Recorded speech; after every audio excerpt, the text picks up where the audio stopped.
CGL, CHSL, MTS সহ SSC এবং এসএসসির সমস্ত পরীক্ষা এবং তার সাথে রেল বা ব্যাংকের পরীক্ষা একদম গ্যারান্টি আসা। ব্যাংকে যদিও একটু কম আসে, কিন্তু রেলের আর এসএসসির পরীক্ষায় হামেশাই প্রত্যেকটা শিফটে আপনি একটা না একটা প্রশ্ন পাবেন এখান থেকে, এই সমান্তরাল সরলরেখা এবং ছেদক দিক। প্রিভিয়াস ইয়ারের কোশ্চেন দেখুন, তাহলেই বুঝতে পারবেন, ঠিক আছে? আর যে প্রশ্নগুলো আমি সমাধান করাই শর্ট ভিডিও বা ব্রড ভিডিও আকারে এই জ্যামিতি নিয়ে, প্রত্যেকটাই পরীক্ষার প্রশ্ন, একটাও আমার নিজের বানানো নয়।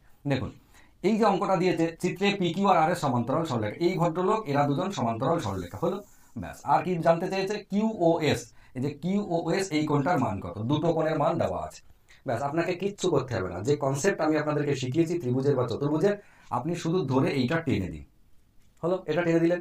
দেওয়ার সাথে দেখুন এই ভদ্রলোক আর এই ভদ্রলোক এরা কিন্তু অনুরূপ কোণ, কারণ এরা হচ্ছে সমান্তরাল সরলরেখা, এইটা ছেদক, তাহলে এইটার এইটা অনুরূপ কোণ। এই যদি 120 হয় তাহলে এই জায়গাটাও 120 ডিগ্রি।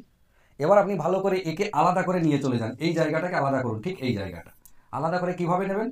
এই যে এরকম ধরুন, হলো। যদি এটা আঁকা হলো না তবু আমি এরকমই নিয়ে চলে গেলাম, ঠিক আছে।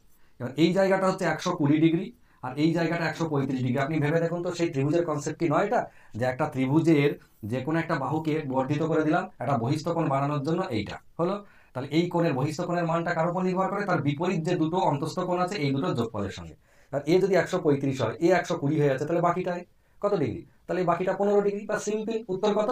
উত্তর 15 ডিগ্রি। আপনি এবার ভাবুন তো দেখে, যে শুধু এটাকে টেনে দিলাম, এ 120 বলে 120 হয়ে গেল, 135 ব্যালেন্স করতে গেলে এই ভদ্রলোককে 15 ডিগ্রি হতে হবে। এই তো 2-3 সেকেন্ডের গল্প, তাই না? যদি বুঝে গিয়ে থাকেন তাহলে খুব ভালো কথা, যদি বুঝে গিয়ে থাকেন তাহলে এটা আপনার জন্য হোম টাস্ক, উত্তর করবেন এবং কমেন্ট বক্সে জানাবেন।